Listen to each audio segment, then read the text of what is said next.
একটা বয়সের পর এসে বুঝতে পারি জীবনের সবচেয়ে বড় লড়াইটা বাইরের নয়, নিজের মনের সঙ্গে। ছোটবেলায় বড় হবার চিন্তা ছিল, বড় হয়ে সংসারের চিন্তা শুরু হলো, তারপর সন্তান, পরিবার, ভবিষ্যৎ, শরীর, একটার পর একটা দায়িত্ব যেন আমাদের ঘিরে ধরে। আর সেই সঙ্গে ভেতর ভেতর শুরু হয় হাজারো চিন্তার আনাগোনা। কিন্তু একটা কথা আমি ধীরে ধীরে শিখেছি, সব চিন্তার সমাধান চিন্তা করে হয় না।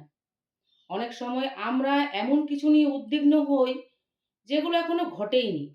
ভবিষ্যতের ভয়, অন্য রকমের কথা, নিজের কল্পনা আমাদের বর্তমানের যে শান্তিটা সেটা কেড়ে নেয়।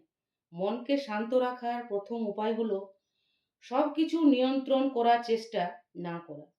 জীবনে কিছু বিষয় আমাদের হাতে থাকে, আর কিছু বিষয় থাকে না। যেগুলো বদলাতে পারি সেগুলোর জন্য চেষ্টা করা উচিত। আর যেগুলো বদলাতে পারি না সেগুলো মেনে নেওয়াই ভালো। নিজের জন্য সময় বার করা জরুরি, খুবই জরুরি। আরেকটা বিষয় মনে রাখা দরকার, সুখ মানে সমস্যাহীন জীবন নয় কিন্তু। সুখ মানে সমস্যার মাঝেও নিজের শান্তি খুঁজে নেওয়া। আজ যদি নিজের কাছে প্রশ্ন করেন, যে বিষয় নিয়ে আমি আজ এত চিন্তা করছি সেটা ১ বছর পর এতটাই গুরুত্বপূর্ণ থাকবে? তাহলে হয়তো অনেক টেনশনই ছোট মনে হবে। জীবন সবসময় নিখুঁত হবে না।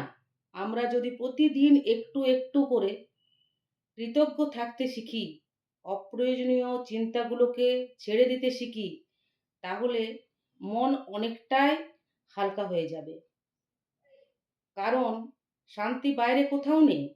শান্তি তৈরি হয় আমাদের নিজের মনের ভেতরে। আজকে এ পর্যন্তই। আবারও দেখা হবে নতুন একটা ভিডিওর সাথে। তো আজকের মতন আসি।